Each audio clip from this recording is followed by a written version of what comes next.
IDFM 98 de la bande FM, bienvenue à toutes et à tous. Une émission au-delà du miroir avec Cécile Gilbert Kawano, qui est coach et instructrice Epona Quest, une démarche développée dès 1997 par Linda Kohanov. On l'a déjà accueilli sur cette antenne en décembre 2014, au même endroit, à IDFM Radio Anguin, et on va parler ce soir des chevaux.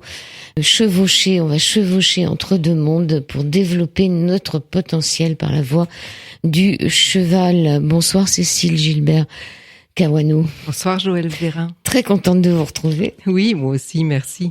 Bon, alors il y a déjà une émission que vous pouvez retrouver sur YouTube qui s'appelle Le Tao du cheval de Linda Kohanov. Donc on va essayer de ne pas faire un doublon, c'est-à-dire de ne pas faire deux émissions pareilles. Le Tao du cheval, c'était le premier livre. Le premier livre, elle dit, le Tao du cheval concerne ma quête personnelle pour trouver des raisons de faire confiance à ma propre expérience. C'est ce que dit Linda Kohanov, c'est ce qu'elle dit sur le Tao du cheval, qui a été un livre qui a été édité, réédité. Maintenant, chevauché entre deux mondes. Son deuxième. C'est son deuxième. Qu'est-ce qu'il a comme différence avec le premier? Alors en fait, dans le premier, comme vous venez de le dire, Linda précise que c'est vraiment elle qui découvre en fait la façon dont elle peut voir les chevaux autrement et dont les chevaux peuvent lui amener quelque chose et du coup peut-être amener des choses à l'ensemble des êtres humains qui les fréquentent. Dans le sens de découvrir que peut-être faire la guerre ou travailler dans les champs ou les monter pour le plaisir, c'est peut-être pas la seule façon de vivre avec eux. Et c'était vraiment une révélation pour Linda. Et c'est ça qu'elle a raconté dans le Tao. Et dans Chevaucher entre deux mondes, en fait, elle va plus loin dans l'expérience des leçons, en fait, de la force de transformation que les chevaux peuvent nous apporter quand on travaille avec eux, dans le sens de les écouter, de les entendre, de les prendre comme compagnons de route. Et en fait, elle ajoute dans ce livre, en plus de pas mal d'expériences, de sagesse animale qu'elle a découvert avec eux, elle présente pas mal de témoignages de gens qui ont travaillé avec des chevaux ou pour qui les chevaux ont été des expériences, l'occasion d'expériences, de changer de point de vue sur leur vie, de changer de façon de faire dans leur comportement, voilà, de commencer vraiment à élaborer une autre relation avec les chevaux et parfois avec eux-mêmes. C'est très très bien écrit, ce sont un tas d'histoires personnelles qui sont racontées d'une manière amusante. On peut déjà rappeler ce que c'est que l'incongruence émotionnelle. Oui. Alors à propos de l'écriture, juste, c'est vrai que Linda a une façon de rendre les choses assez concrètes parce qu'elle donne beaucoup d'exemples. Et l'incongruence émotionnelle, en fait, incongruence, c'est un terme qui vient de l'anglais, mais qu'on a repris en français parce que c'est comme une sorte de jargon. Il veut bien dire ce qu'il veut dire. L'incongruence, ça consiste en le fait que il y a une incohérence entre le discours, ce que le mental raconte et le physique, le paraverbal ou le non-verbal, c'est-à-dire ce que votre corps et vos émotions racontent. Et donc l'incongruence émotionnelle, et plus spécialement quand on fait attention au fait que on peut manifester un comportement qui est incohérent, donc incongruent avec notre discours, du style on s'approche d'un cheval avec une petite grimace et on fait même pas peur. Ouais, c'est ça. Mais ça peut être aussi dans la vie de tous les jours, on se met un masque de bonté ou de beauté ou de bonheur, alors qu'à l'intérieur on est dévasté. Oui, ou triste, ou en colère, ou juste énervé, ou très heureux et on veut pas le montrer parce qu'on a peur de choquer. Voilà, ce masque-là, ou ces habitudes comportementales, absolument. Alors pour les chevaux, ça marche pas, c'est-à-dire ils voient pas ce que vous essayez de leur faire croire.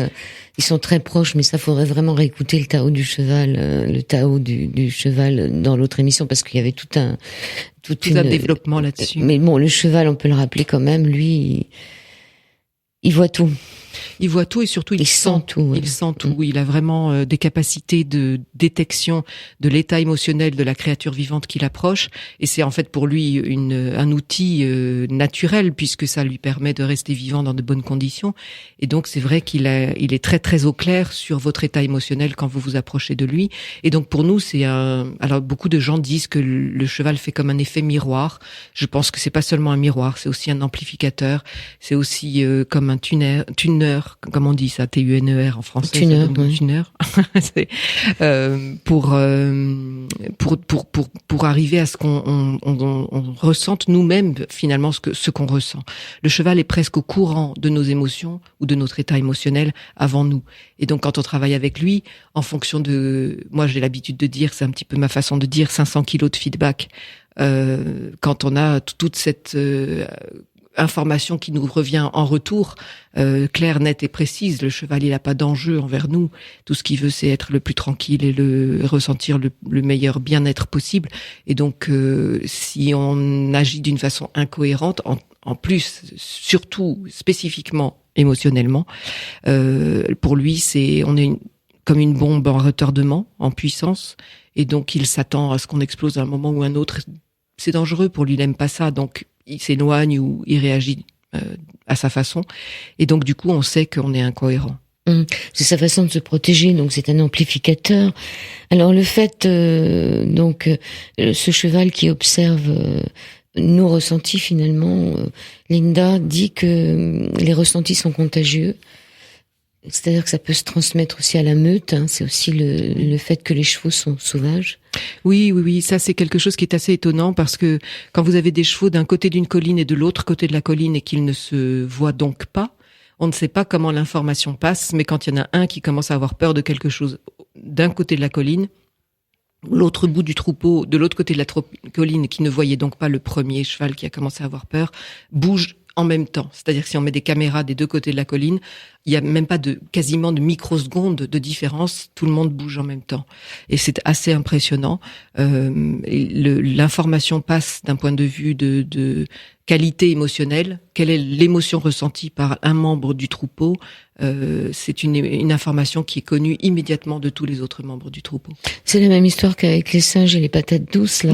C'est-à-dire que là, c'est pas une émotion, mais c'est un apprentissage. Un apprentissage, oui. Ouais, c'est un peu la même chose. Oui, c'est assez étonnant. Alors, on parle des chevaux, mais c'est cette façon que l'animal a de nous percevoir mieux que nous. Ça arrive aussi avec des chiens, des chats. Oui, ça arrive avec tous les animaux en fait qu'on fréquente. Et d'ailleurs, ça arrive entre humains aussi. Certains humains sont plus sensibles que d'autres. Certains laissent grandir en eux plus complètement l'information interne, qu'elle vienne des sensations physiques ou qu'elle vienne des émotions. Mais ce sont des capacités entre guillemets animales de notre côté, de notre vie d'être humain. Nous les avons aussi, mais la plupart du temps, notre éducation, nos habitudes sociales ont fait que on les éteint plutôt qu'autre chose, voire on les renie, on ne les entend même pas, on les dénie. Et donc certains d'entre nous avons pas mal de mal à les prendre en compte. Alors que quand on est avec les chevaux, on est immédiatement au courant. Enfin, c'est vraiment flagrant qu'on a des états émotionnels qui sont pas toujours ceux qu'on pense avoir ou ceux qu'on voudrait avoir. Les chiens, les chats ont des façons de fonctionner un peu différentes, c'est-à-dire que ils ont des façons de se débrouiller seuls, un peu moins fortes d'un point de vue de l'information émotionnelle. C'est apparemment un tout petit peu moins capital pour eux que pour les chevaux. Et puis, il y a des différences aussi de domestication. Oui, c'est ça. C'est-à-dire que les chats, ils vivent très indépendants, mais très liés à l'humain. Mais cela dit, ils savent se débrouiller sans leur humain de référence, beaucoup plus facilement, par exemple, qu'un chien ou qu'un cheval. Quand il est seul dans le pré, il se débrouille, il a de l'eau dans le pré, il a de l'herbe, il se débrouille. Mais il peut se débrouiller un certain temps avant d'être en mauvaise santé. Le chat, il va tenir un peu plus longtemps. Et le chien, lui, il veut, pour beaucoup de chiens, en tout cas domestiqués à l'heure actuelle, une des caractéristiques, ça peut être souvent qu'ils aiment faire plaisir à leur maître. Et un cheval, il va vouloir vous faire plaisir, mais avec une certaine distance. C'est pas sa première priorité. Alors, le système équin, on le répète, est un gigantesque récepteur. En ce qui concerne les émotions, il est écrit, c'est dans ma quête de ces dynamiques, j'ai découvert que les émotions ne sont pas créées uniquement par le mental, elles ne sont pas simplement une part de notre imagination. Les travaux récents de Candace Pert et d'autres chercheurs dans le domaine de la psychoneuroimmunologie montrent que les molécules qui transportent les informations émotionnelles, les neuropeptides, sont non seulement créées par le cerveau, mais aussi par certains endroits du corps, essentiellement le cœur et les viscères. Oui. Lorsqu'une personne un ressenti au niveau de son ventre, ce n'est pas une métaphore. Non. Alors c'est amusant parce qu'un peu plus loin, dans le livre, elle demande de ressentir ça dans les épaules. Oui. Et pourquoi les épaules ? Parce que c'est souvent un endroit où ça bloque, en fait. C'est-à-dire que entre la façon dont on prend les informations avec notre mental, avec notre tête, et les informations qui circulent dans notre corps, le passage le plus resserré ou celui qui prend le plus de tension, souvent chez les êtres humains, ce sont les épaules. Et du coup, c'est là où s'est accumulé beaucoup de force émotionnelle ou de tension émotionnelle. Et donc, quand on n'arrive pas à ressentir dans les épaules la fluidité de l'information entre la tête et le reste du corps, eh bien, on n'arrive pas à prendre les bonnes décisions ou agir avec le bon comportement dans la situation. Et donc ressentir, entre autres en sentant que dans les épaules il se passe quelque chose, ça peut être pour beaucoup de gens une des premières façons de ressentir que en fait il y a quelque chose. Alors c'est écouter ses tripes, écouter ses épaules. Une fois qu'on a écouté tout ça, parce que tout l'intérêt de cette méthode, c'est d'écouter ses émotions et d'en prendre conscience, D'en faire quelque chose. Et là le cheval il va mieux, hein. C'est-à-dire que si vous arrivez à comprendre vos émotions, à les gérer ou même pas les gérer, le cheval se trouve mieux, même si vous n'avez pas réglé votre conflit intérieur. Oui. Lui, il est plus tranquille. Pourquoi ? Du moment qu'on a pris conscience, c'est-à-dire qu'en fait, c'est comme si on revenait à un accord avec nous-mêmes. C'est-à-dire, si je reprends l'exemple de tout à l'heure, même pas peur, pour le cheval, on est donc en pleine incongruence, hein, cette incohérence entre notre discours ou notre attitude volontaire et l'information interne qui est en fait que on ressent une crainte, une inquiétude, voire une réelle peur. Pour le cheval, du moment qu'on reconnaît qu'on a peur, alors on n'est plus incongruent. On n'est plus dans cette incohérence. Et quand on est en fait aligné avec ce qu'on ressent, que notre tête sait ce que notre cœur ou notre corps est en train d'envoyer comme information, alors pour le cheval ça va, parce qu'on est juste, c'est-à-dire qu'on sait ce qui se passe au moins. Après peut-être qu'on prendra une décision dans un sens ou qu'on fera un mouvement dans un autre sens, mais au moins on n'est pas à deux endroits différents à la fois, ce qui est pour lui une zone de danger probable. C'est un mensonge. Il peut pas avoir confiance en nous peut-être, puisque finalement on sait pas qui on est. Oui. Enfin, il peut pas entendre deux messages différents. Oui, c'est-à-dire le fait 1, 2, 3. Le terme de mensonge est Oui. en fait un terme vraiment moralisateur humain. Oui. Pour le cheval, c'est pas à ce niveau-là. C'est vraiment que c'est juste pas correct. Il y a deux informations en même temps qui vont pas dans le même sens. Donc je dois faire quoi ? Je dois aller à gauche, je dois aller à droite. Je dois croire qu'il a peur, je dois croire qu'il a pas peur. Et donc je préfère m'éloigner ou me retourner contre le danger potentiel. C'est pour ça qu'il se trouve mieux, parce qu'il a plus qu'une information. Voilà. Et du coup, il se dit bon, là au moins, on peut aller dans un sens. Ou je peux être d'accord avec ce sens ou pas d'accord, mais au moins je suis tranquille. Alors, deux êtres qui ont vécu des difficultés, des trahisons et des mauvais traitements similaires sont comme deux cordes accordées sur une même note. La résonance émotionnelle. Oui, donc ça c'est aussi valable pour le cheval. Est-ce qu'il y a certains chevaux avec qui on est plus en accord qu'avec d'autres ? Oui, enfin, alors être en accord là aussi, c'est qu'est-ce qu'on entend par là, parce qu'il y a beaucoup de gens qui croient être en accord alors qu'en fait ils ressentent justement ce que Linda Kohanov appelle la résonance émotionnelle, et c'est-à-dire qu'en fait c'est comme s'ils croient qu'ils vont être à l'aise avec ce cheval parce qu'en fait la personne ressent une émotion dont elle a l'habitude.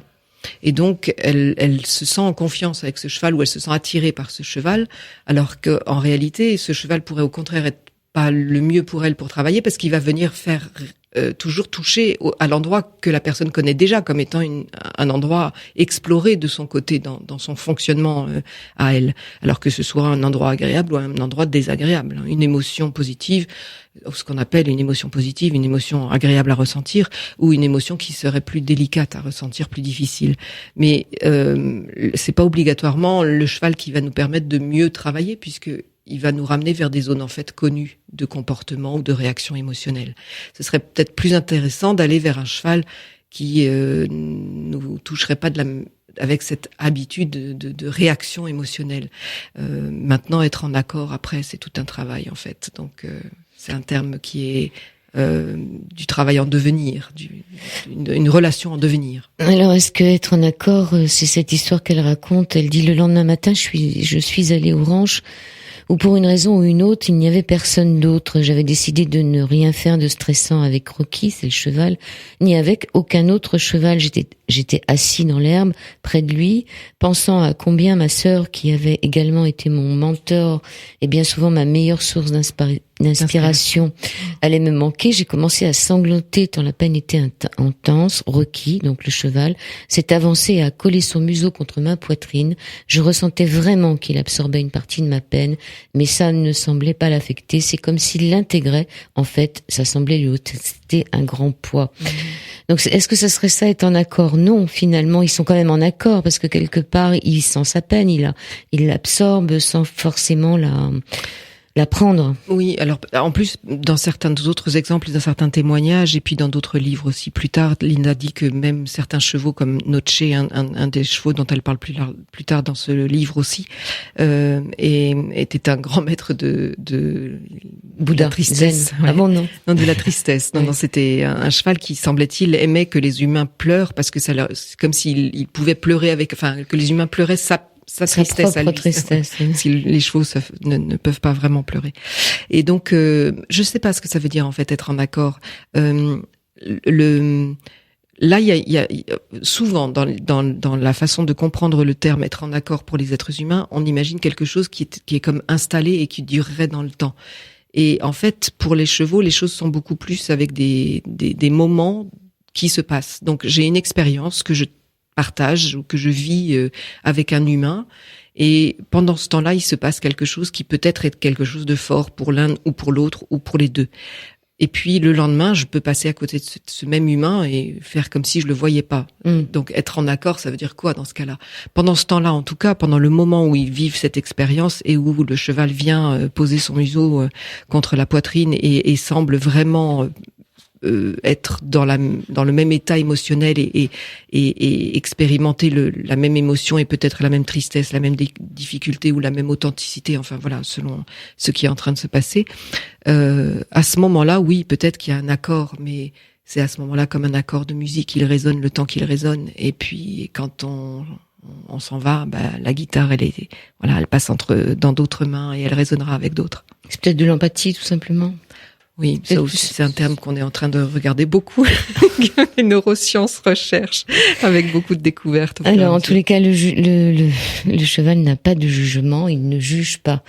Et ça, c'est pas mal, hein, finalement. Oui, il n'a pas de jugement, il peut avoir des mémoires, il peut avoir des expériences qu'il a mal vécues et qui vont déclencher des automatismes en termes de réaction chez lui, mais il attend rien de chaque être humain spécifiquement. Quand il vous regarde, voilà, à part peut-être permets-moi de me sentir le moins mal possible dans le temps où on est ensemble, puisque les chevaux sont très proches de leurs besoins vitaux et qu'ils savent qu'ils ont besoin de ressentir le maximum de bien-être le plus souvent possible pour être en bonne santé durable, et donc ils recherchent tout simplement le bien-être. Et donc voilà, si tu me donnes un ordre, donne-moi un ordre clair, que je sache ce que j'ai à faire, comme ça me mettra en sécurité. Et si tu me donnes pas d'ordre, juste respire et tu es toi tranquille à côté de moi et on pourra partager un bon moment à être juste vivants ensemble. On va écouter de la musique de Steve Roche. Oui, le mari de Linda. Le mari de Linda.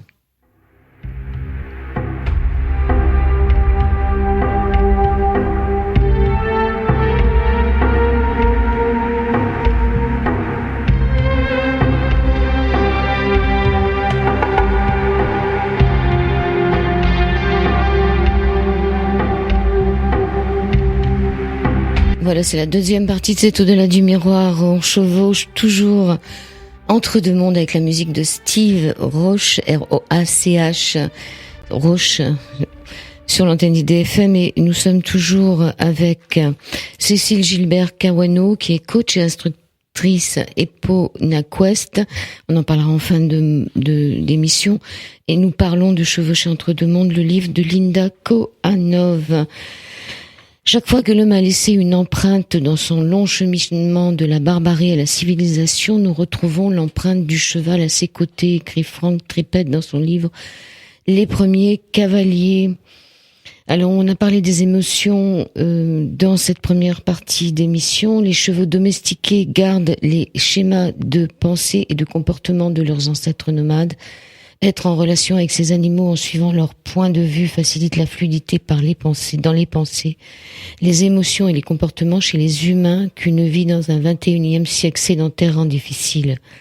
Les chevaux incarnent aussi la force de ce qui est souvent considéré comme des valeurs féminines. Cécile, alors, 1% ou 10%, je ne sais plus, il y a simplement, on déterminait moins de 10% de la communication qui est verbale. Ça, c'est important, parce que si c'est pas verbal, c'est que la communication se fait autrement. Oui, c'est un monsieur Merabian qui avait fait des études, entre autres en 67, mais les études qu'il avait faites étaient avec un groupe d'étudiants qui devaient, à partir de photos, et je crois de vidéos, je me souviens plus, définir si la personne qui le regardait avait l'air sympathique ou non. Et donc à partir de cette étude sont sortis ces chiffres où on dit que moins de 10%, donc je crois que dans l'étude de Merabian c'était 7%, de la qualité du discours, de l'information passait justement par le discours, et que tout le reste passait par le paraverbal, qui est donc l'intonation, le rythme cardiaque, les micro-expressions faciales, et puis le non-verbal qui va être la posture du corps ou les gestes.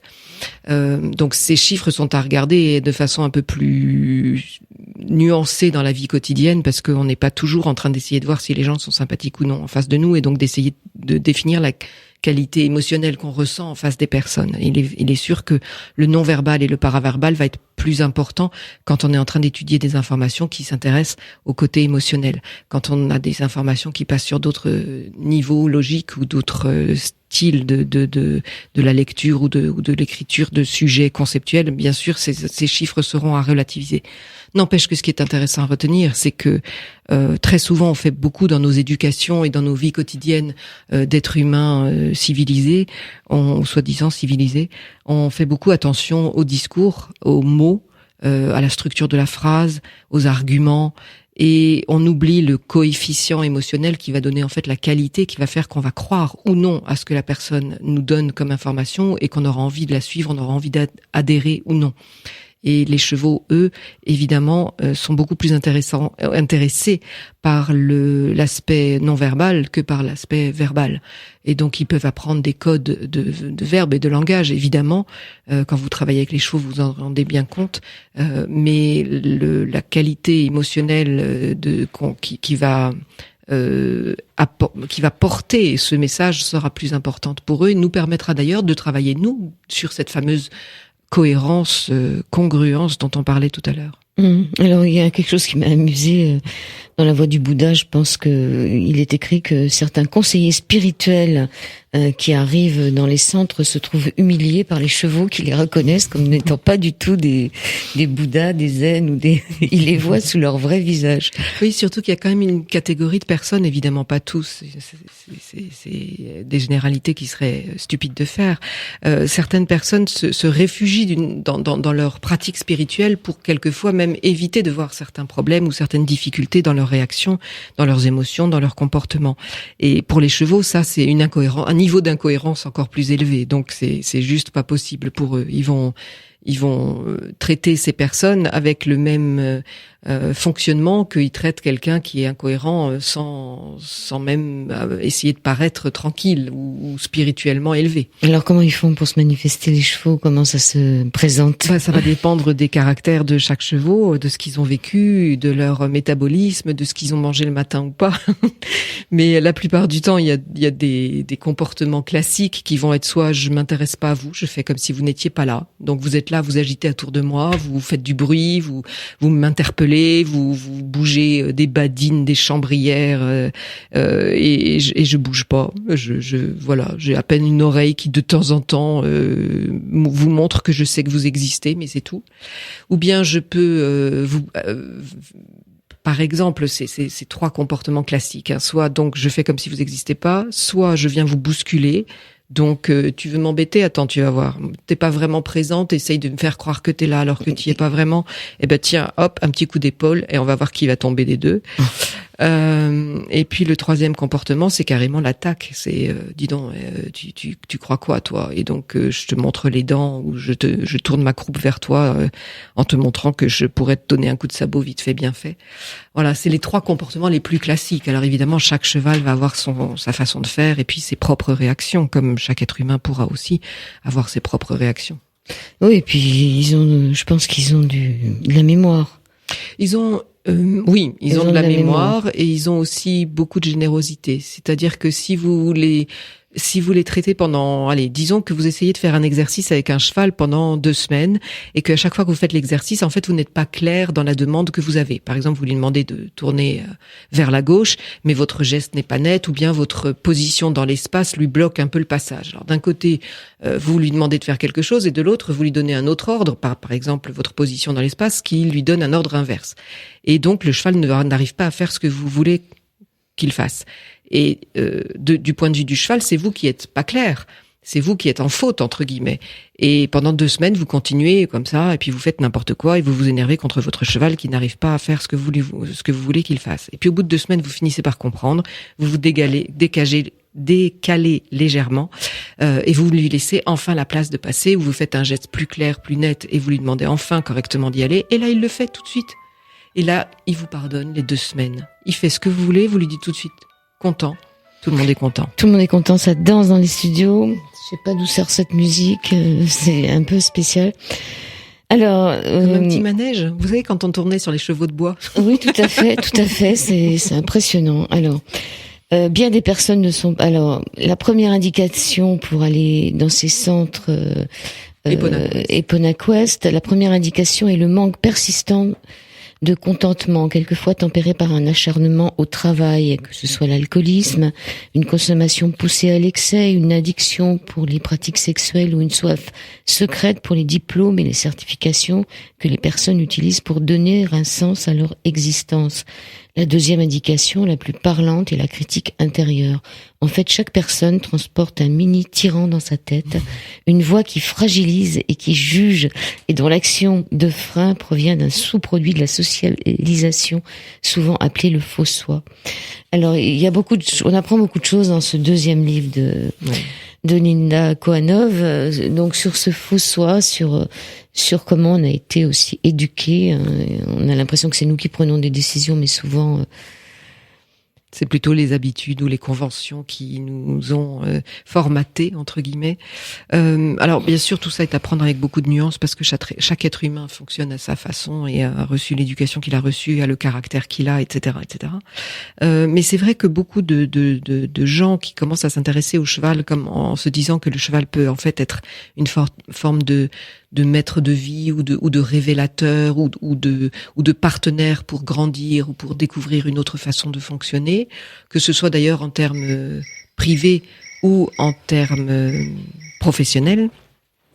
Les gens qui viennent voir les chevaux comme ça pour découvrir d'autres possibilités pour eux-mêmes avec les chevaux ont souvent des mauvaises habitudes en termes de comportement ou de gestion de leurs émotions, et ce petit tyran intérieur qui a grandi avec nous, avec les façons dont on a été élevé ou les expériences de vie qu'on a pu avoir, est certainement un de ceux qu'on a le plus de mal à mater quand on reste juste dans le mental et qu'on reste avec des habitudes de thérapie ou de développement ou de mieux-être qui sont gérés par le langage, parce qu'en fait on essaye de traiter le mal par le mal. Ça marche pas toujours bien. Ça marche très bien avec certaines personnes, ça prend parfois beaucoup de temps avec certaines, parfois pas beaucoup avec d'autres, mais quand on est avec le cheval, on est obligé de juste prendre le tyran en flagrant délit et puis presque d'une certaine façon d'éclater de rire, de le laisser s'en aller, quoi, d'une certaine façon, parce que quand on est avec le cheval, on est obligé d'être là.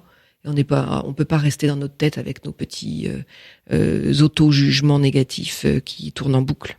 Alors il y a toute cette partie du livre qui est avec le cheval, mais il y a aussi toute cette partie du livre qui est avec nous-mêmes.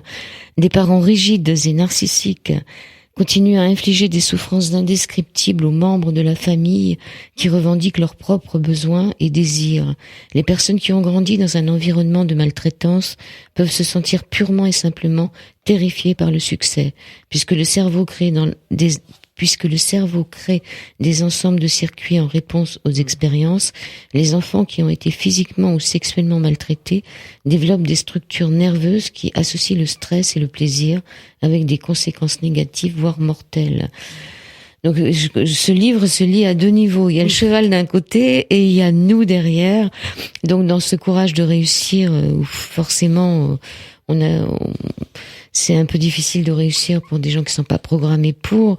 Et dans le mot courage, elle dit aussi, Linda, que courage, ça vient du mot corps, hein, qui veut dire cœur. Oui. C'est joli, ça. C'est le cœur, en fait, qui peut nous donner la force de faire ce qui est bon pour nous. Ces histoires de structure neuronale, c'est relativement récent qu'on arrive à les étudier aussi nettement, entre autres parce qu'on a développé des outils qui nous permettent de le faire, des mécaniques, des objets plus savants, entre guillemets, qu'il y a quelques cinquantaine d'années ou 100 ans. Ce qui est intéressant, une des choses intéressantes quand on travaille avec les animaux et entre autres avec les chevaux, c'est que justement on est obligé de développer de nouvelles structures neuronales. C'est-à-dire que quelqu'un qui aurait eu un cerveau qui aurait été impacté par ces circuits qui se seraient mis en place au fur et à mesure de récompenses, de comportement, en fait, c'est je survis si je fais ça, mais quand je survis dans un endroit qui est maltraitant, dans un environnement qui est maltraitant, je survis avec des connexions neuronales qui ne savent pas reconnaître le plaisir et le bien-être pour ce qu'ils sont vraiment et qui me font du bien durablement. Et donc je vais, comme vous l'avez lu à l'instant, associer par exemple danger ou maltraitance avec bien-être ou plaisir, juste parce que j'ai un niveau d'excitation qui va exister, donc je vais me sentir vivant. Alors c'est vite dit comme ça, évidemment que ça dépend de chaque personne et que les structures neuronales qui se mettent en place sont différentes pour chaque personne et chaque expérience. Mais en tout cas, quand on va travailler avec les chevaux, on va se retrouver avec l'occasion concrète de développer de nouvelles structures neuronales. Et c'est d'ailleurs tout ce qu'on va faire avec les différentes pratiques d'apprentissage par l'expérience, que ce soit avec des chevaux ou dans d'autres démarches. Quand on apprend par l'expérience, on a réellement des connexions neuronales, des synapses, des dendrites, enfin, etc., qui se développent et qui nous permettent d'avoir dans le cerveau des nouveaux canaux de réflexion, de prise de décision, de choix de comportement, d'analyse de langage, etc. Et donc, quand on les entraîne avec des animaux qui n'ont aucun jugement envers nous et qui nous renvoient, comme je dis, 500 kilos de feedback à chaque fois qu'on interagit avec eux, on a réellement l'occasion de pouvoir tranquillement, à notre rythme et profondément, créer les structures neuronales qui vont en fait être celles qui vont nous donner plus de liberté, plus d'autonomie, plus de puissance, peut-être plus de plaisir et plus de joie. Il est écrit aussi à la page 74, ce que nous redoutons le plus, ce n'est pas d'être confrontés à notre médiocrité ou à nos insuffisances, écrit Marianne Williamson dans un retour à l'amour. Notre crainte la plus profonde, c'est au contraire de mesurer toute l'étendue de notre puissance. C'est notre lumière et non notre obscurité qui nous effraie le plus. Un discours qui a été repris et très connu puisque c'est notre lumière qui nous effraie le plus. Oui, notre puissance, notre lumière, oui. C'est un beau message. Et c'est assez intéressant de voir que quand on habite vraiment notre puissance, en fait, on est aussi capable de laisser les autres habiter la leur et que c'est un cercle vertueux qui peut s'installer. Et c'est en face d'un animal qui est 500 kilos de puissance et de sensibilité qu'on a une des meilleures occasions pour nous de développer ça. Dans le livre, on a ces histoires de petites filles qui avaient des poneys, qu'on a séparées de ces poneys sans leur demander, sans qu'elles aient pu leur dire adieu. Et ça peut parler à beaucoup de personnes qui nous écoutent, ces animaux dont on a été séparés sans nous demander notre avis, sans même qu'on leur dise adieu. Donc ce cœur de petite fille qui pleure des années après toute sa souffrance. Il y a de beaux moments dans ce livre. Oui, des témoignages vraiment profondément humains avec des expériences vécues par les uns et les autres. Et d'ailleurs, cette espèce de grande tristesse, ce deuil difficile à faire parce qu'on n'a pas pu dire au revoir. Et là, l'occasion, le témoignage est donné par rapport à cette femme qui, quand elle était petite fille, n'a pas pu dire au revoir à un poney. Mais ce sont des expériences qu'on peut vivre même en dehors d'avoir des animaux. Ça peut être un projet, ça peut être une relation autre qu'avec des animaux, ça peut être même un espoir qu'on avait sur quelque chose ou une compétence qu'on ne peut plus utiliser. Il y a différentes formes de deuil. Et honorer ce qui nous appartient et qu'on a perdu est une des émotions. La tristesse nous incite à honorer ce qu'on a perdu, et c'est une des choses qu'on ne fait quelquefois pas assez dans nos vies. Alors à la page 289, il y a un appendice avec les tableaux des messages émotionnels inspirés en partie par les travaux de Carla McLaren. Vous pouvez en parler un peu ? Oui, alors c'est ce que Linda appelle la charte des messages émotionnels. C'est une façon de voir les choses qui n'est pas une vérité absolue, évidemment, mais c'est une grille de lecture qui peut vraiment nous aider dans la vie quotidienne. Quand on voit les choses en se disant, si je ressens telle émotion, faut peut-être que je regarde si j'ai tel contexte que je suis en train de vivre, et peut-être telle question à me poser, et peut-être telle action à mettre en œuvre. Et donc dans ce tableau, Linda propose, en face de chaque émotion, de mettre quel serait peut-être le contexte. Pensons par exemple à la peur. Le contexte, ça peut être un danger, tout simplement. Et quelles seraient les questions que je pourrais être amenée à me poser pour avoir l'information utile, pour pouvoir décider et agir d'une façon efficace. C'est-à-dire, quelle est la menace ?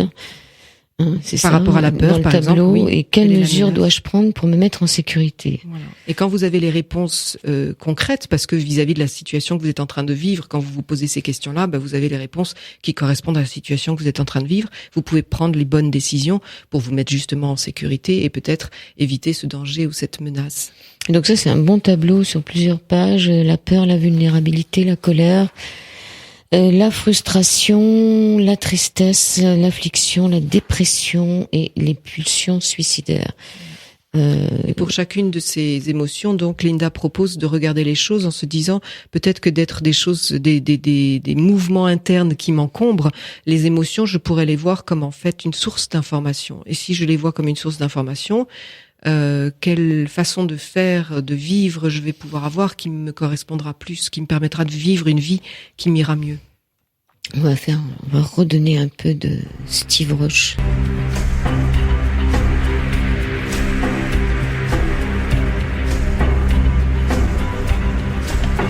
Ah, c'est une musique qui chevauche un peu, hein.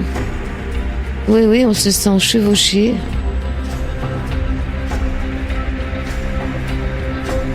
On se sent chevauché, donc toujours avec Cécile Gilbert Kawano sur l'antenne d'IDFM. Nous chevauchons. Alors Cécile, j'aurais aimé dans ce dernière partie d'émission que vous nous lisiez un peu comment Linda Kohanov présente une séance, on peut dire, enfin une séance. Oui, là, elle décrit un des exercices qu'elle utilise souvent avec ses clients quand ils viennent la voir, travailler avec les chevaux et avec elle, et qui est un exercice qui permet de commencer à prendre l'habitude d'aller chercher l'information en interne dans le corps plutôt que de rester juste dans sa tête en essayant de comprendre les choses mentalement, ce qui fait qu'on boucle très très souvent. Et donc là, c'est Linda qui parle. Juste pour changer, juste par jeu. Demandez à votre corps de prendre la décision. Il y a 7 chevaux dans 7 corrals différents. Avant de vous approcher de la barrière, restez un peu en retrait, prenez la posture du cheval et respirez profondément dans votre ventre. Prenez note de ce que vous ressentez. Ne changez rien, ne jugez pas et n'essayez même pas de découvrir le message caché derrière votre sensation.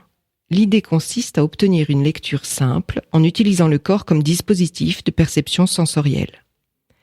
Une fois que vous aurez noté ce qui se passe dans votre corps, avancez doucement vers le cheval en restant de ce côté de la barrière et observez s'il se produit un changement. Est-ce que votre respiration devient plus profonde ou plus superficielle en présence de ce cheval ? Est-ce que vos épaules vous semblent plus lourdes ou plus légères ? Remarquez-vous des sensations particulières au niveau du ventre ? Est-ce que votre cœur semble se dilater ou se contracter ? Vous sentez-vous plus enraciné ou plus dispersé ? Ressentez-vous une quelconque douleur aiguë ou des images étranges ou un désir soudain de fuir ? Quel que soit ce qui remonte, aussi ridicule que cela puisse paraître, écrivez-le sur le cahier avant de passer à l'autre cheval. Plus subtile et irrationnelle sera l'information, plus elle aura de probabilité d'être significative. Mais prenez soin de bien noter par écrit car votre mental logique va en oublier la plupart simplement parce que cela n'a pas de sens évident. Quand elle dit la posture du cheval, c'est une façon qu'elle a de demander aux gens de se plier un peu sur les genoux pour être plus enraciné en fait, pour descendre le Je m'étais posé la question, est-ce qu'on se met à quatre pattes et on lève la tête en l'air? Non, pas vraiment. Alors, elle dit aussi que c'est plus facile de ressentir ses émotions quand on est seul que quand on est en groupe, et ça va nous amener sur une question. Cette congruence émotionnelle, elle peut être particulière ou collective. Oui, il y a des émotions individuelles et puis des émotions sociales, des émotions qu'on développe parce qu'on est des êtres humains qui vivent en société. L'être humain est quand même relativement grégaire. Il a besoin des autres pour exister pleinement. Et donc il y a deux notions là-dedans. Il y a la notion des différents types d'émotions, soit individuelles, soit sociales, et il y a la notion de la contagion émotionnelle. Donc s'il est difficile parfois de sentir, de réellement savoir ce qu'on est en train de sentir comme émotion, ce qu'on est en train de vivre comme émotion, c'est que on se laisse contaminé par les émotions qui viennent d'autres personnes autour de nous, et parfois vraiment inconsciemment.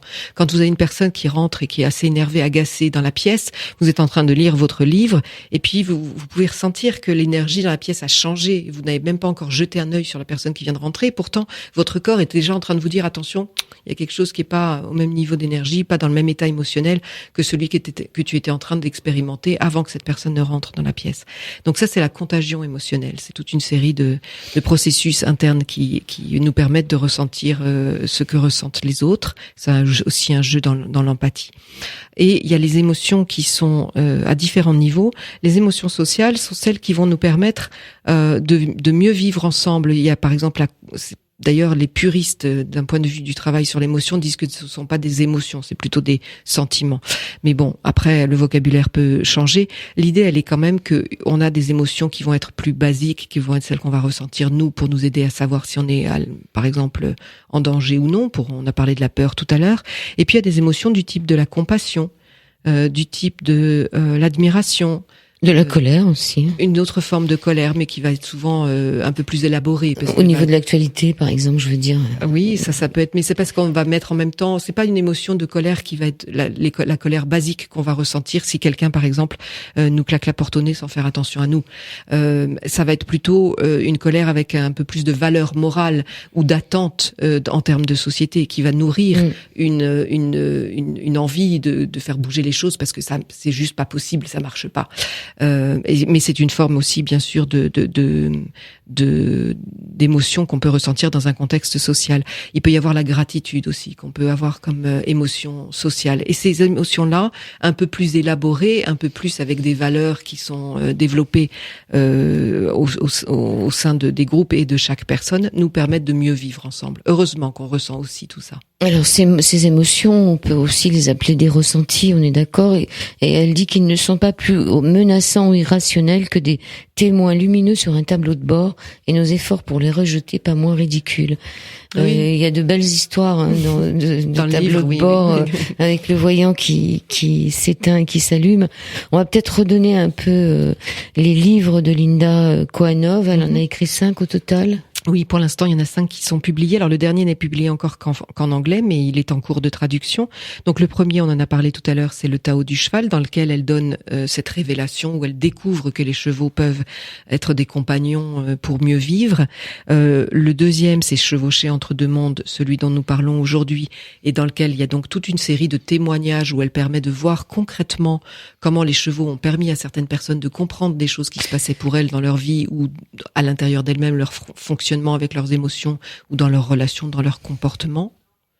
Ça, c'est le deuxième. En français, donc il n'y en a que 2 en français. Non, il y en a plus 4. En français.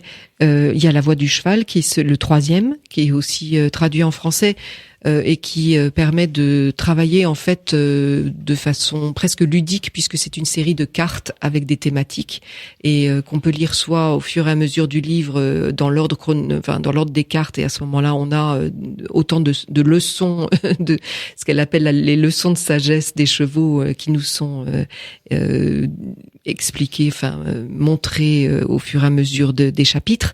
Et puis on peut aussi tirer les cartes, qui sont des peintures peintes par Kim McElroy, une peintre qui s'intéresse beaucoup aux chevaux, mais qui fait aussi des peintures d'animaux d'une façon plus générale et qui est une amie de Linda. Et donc quand on tire les cartes, on peut être inspiré pour un moment donné, voilà, en lisant, soit juste en regardant la carte, soit en lisant le chapitre associé. Donc ça, c'est le 3e. Le 4e a été publié en français, donc traduit l'année dernière, et c'est celui qui va commencer à les regarder du côté du collectif. Comment est-ce que les chevaux peuvent nous inspirer pour qu'on ait une vie sociale, une vie en groupe un peu plus harmonieuse, un peu plus puissante, un peu plus agréable, un peu plus productive, voilà, qui respecte mieux à la fois les personnes et les groupes. Et puis le dernier, donc, et qui n'est pas encore traduit en français, c'est les 5 rôles d'un maître berger, et c'est la façon dont chaque personne pourrait être un leader mature en développant des compétences qui sont des compétences qui s'inspirent de la façon dont les chevaux vivent en groupe ensemble et laissent le leadership, la capacité de prendre l'initiative et de guider dans une action en fonction de la capacité du cheval qui lance le mouvement. C'est-à-dire que les chevaux ne vont pas avoir un leader déterminé, toujours le même pour tout. Ils vont laisser celui qui a le plus de capacité, le plus d'expérience et le plus de tranquillité prendre l'initiative et lancer le mouvement, et c'est lui qu'on va suivre. Si vous êtes compétent mais que vous n'êtes pas tranquille, quand vous êtes un cheval, vous n'êtes pas suivi. Alors, Chevaucher entre deux mondes au courrier du livre de Linda Kohanov, Kohanov, c'est quand même un livre d'octobre 2016. C'est pas vieux, hein. C'est-à-dire que la traduction française est de c'est ça, 2016. Oui. Voilà, il est sorti il y a pas très longtemps en français. Oui, c'est pour ça que vous dites que c'est le 2e de Linda. Il est sorti, je sais plus, en 2004 ou en 2007, je sais plus en anglais. Mais 2016 en français, je crois que c'était 2003. Voilà. 2003, ouais. 2003. Ah oui, c'est 2000. Donc il y en a eu 3 traduits l'année dernière, on peut dire. Alors, en fait, ils étaient dans les tiroirs, ils étaient traduits. Voilà, mais il y a eu des changements d'éditeurs, donc ça a pris du temps. Et il nous reste 3 minutes ou 4 minutes pour que vous nous parliez de vous, du centre EponaQuest. EponaQuest, qu'est-ce que c'est? Comment on les retrouve? Alors en fait, vous avez des personnes qui ont été formées et certifiées par Linda un peu partout dans le monde. Donc si vous faites EponaQuest Worldwide, vous avez eponaquest.com, vous avez le site de Linda et vous trouvez où trouver les instructeurs partout dans le monde, toute une liste d'instructeurs certifiés par Linda Kohanov. Et en France, c'est EponaQuest France. Voilà. .com. Et avec ce site, vous trouvez la liste des instructeurs qui sont certifiés par Linda et qui peuvent vous aider à faire un travail soit en collectif avec des ateliers thématiques, soit en individuel avec des séances individuelles pour profiter de cette sagesse des chevaux avec les façons de travailler que Linda a initiées. Mmh. Et donc vous êtes instructeur? Moi, je suis instructrice EponaQuest, oui. Oui, et donc les chevaux sont un peu on peut dire des guérisseurs quelque part, même s'ils guérissent pas forcément des maladies physiques. Alors je crois que personne n'est guérisseur en dehors de nous-mêmes pour nous-mêmes, c'est-à-dire qu'en fait le soin c'est nous-mêmes qui nous le faisons. Mais les chevaux sont des compagnons magnifiques pour pouvoir apprendre à être honnête et authentique vis-à-vis de nous-mêmes et de ce que nous vivons, pour justement relancer nos capacités de guérison interne. Mieux vivre nos vies, mieux vivre nos relations, être capable d'être un peu sincère et honnête par rapport à ce que nous vivons, même si parfois ça n'est pas confortable, et puis traverser des périodes qui sont parfois pas faciles, en étant accompagné par des gens qui sont prêts avec les chevaux, donc des gens et des chevaux, donc des compagnons à 2 ou à 4 jambes, pour faire parfois un trajet qu'on aurait eu plus de mal à faire tout seul. Alors vous en avez combien des chevaux, vous ? Personnellement, je n'en ai pas vraiment. Je travaille avec les chevaux, alors j'en ai, mais je travaille avec des chevaux qui sont des chevaux soit qui sont habitués à ce travail-là, soit des chevaux dans n'importe quel centre. Quand on a besoin d'aller travailler dans un endroit ou un autre, si j'ai une entreprise qui me demande de travailler dans tel coin, je vais aller voir quels sont les chevaux là-bas et je vais dans le coin, les centres équestres, et sélectionner les chevaux avec lesquels on peut travailler. Donc tous les chevaux peuvent faire ce travail. Donc ça peut régler les problèmes d'une entreprise aussi. On peut travailler. Alors non, personne ne peut régler les problèmes d'une entreprise à part l'entreprise elle-même, mais ça peut aider sur ce chemin, oui. Donc vous prenez tous les gens de l'entreprise et vous les mettez sur des chevaux, c'est ça? Non, pas dessus, à côté. À côté, pas dessus. Non, pas dessus, on monte pas sur les chevaux. Enfin, à part si vous êtes cavalier et que vous voulez réapprendre à avoir une relation avec votre cheval en étant monté dessus. Ah, mais c'est intéressant ça, c'était bien de le dire. Mais le travail se fait à pied et je rêve de mettre beaucoup de gens à côté des chevaux. Mais ce qui est bien, c'est que on répond à la demande. Si vous n'avez pas la démarche pour le faire, ça sert à rien. La vraie guérison, elle vient de vous. Ouais. Le cheval, c'est une aide, une magnifique aide. Parce que monter sur un cheval, quand même, il faut déjà un peu de cœur, un peu de courage, un peu des bons genoux, des bonnes fesses et tout, un peu de... Il suffit juste de respirer. Oui, mais faut déjà avoir physiquement, faut être un peu en forme. Obligatoirement. Bon, donc là, pour ceux qui auraient peur, mais qui pourraient très bien prendre le licol, ils les tiennent avec un licol, ils les tiennent... Tout est possible. En fait, on ne va jamais mettre en trop proche du cheval quelqu'un qui a trop peur ou qui ne saurait pas comment se comporter avec le cheval. Donc évidemment, on va donner les règles de sécurité et puis les moyens d'assurer la sécurité. Donc vous ne prendrez pas au licol si vous n'êtes pas suffisamment à l'aise pour le prendre au licol, on va pas vous laisser faire. Mais sinon, il y a beaucoup de choses qui se passent dans l'enclos, dans ce qu'on appelle le travail en liberté, c'est-à-dire que le cheval n'a même pas de licol et vous êtes en présence du cheval dans un espace fermé, sécurisé. Mais ça ne se passe que quand vous avez eu les bases pour pouvoir travailler avec le cheval en toute sécurité pour vous et pour lui aussi. Bon, qu'est-ce qu'on pourrait dire pour terminer l'émission? Est-ce qu'il y a une citation, quelque chose qui vous vient? La citation qui est très connue d'ailleurs, liée à Linda, qui est une citation qu'elle-même reprend dans plusieurs de ses écrits, c'est le courage de sentir, la force de sentir, le courage d'agir. Ça y est, du coup, je ne l'ai même plus en tête, donc je vais me faire enguirlander parce que tous ceux qui la connaissent... Ah mais si, là, tous ceux qui m'entendent et qui la connaissent vont éclater de rire. Bah, tant mieux, ça. Mais c'est ça fait du bien de rire. L'idée principale de ça, c'est le fait d'oser sentir, d'oser prendre nos émotions et d'en faire quelque chose. Et donc les chevaux pour ça nous aident énormément puisque eux c'est ce qu'ils font tout le temps. Ils ressentent ce qu'ils ressentent et ils l'utilisent comme source d'information pour être plus en accord avec eux-mêmes et avec leur vie. Bon, et Linda Kohanov, elle habite en Amérique. À Tucson, à côté de Tucson. Et elle se promène pas trop, elle reste à côté de ses chevaux. Elle vient de temps en temps, elle est déjà venue plusieurs fois en France et en Europe et on invite encore régulièrement. Donc on a bon espoir de la voir revenir. À bientôt. Peut-être au moment de la publication en français de son dernier livre. Vous savez si c'est publié en d'autres langues que le français? Oh oui, c'est publié en plusieurs autres langues. Je saurais pas vous dire, mais je crois qu'il y a plus d'une trentaine de langues. Ok, bon, pas tous le Tao en tout cas, ça c'est sûr. Le Tao, oui, parce que c'est et le plus les autres, ancien. Ça dépend. Voilà, c'est le Tao qui est le plus ancien, donc. Merci beaucoup, merci Cécile Gilbert Kawano. Et vous, on vous retrouve donc sur le centre. Il n'y a pas un centre. Sur le site web, vous retrouvez tous les noms des différents instructeurs EponaQuest et vous les trouvez dans différentes régions. D'ailleurs, certains d'entre nous nous déplaçons, on va dans différentes régions de France. Et en fait, ce qu'il faut faire, c'est prendre votre téléphone et puis appeler la personne et voir si le premier contact vous donne envie de travailler avec elle. Merci, on se quitte avec une musique de cheval ce soir. Merci beaucoup. Merci Joël. Merci.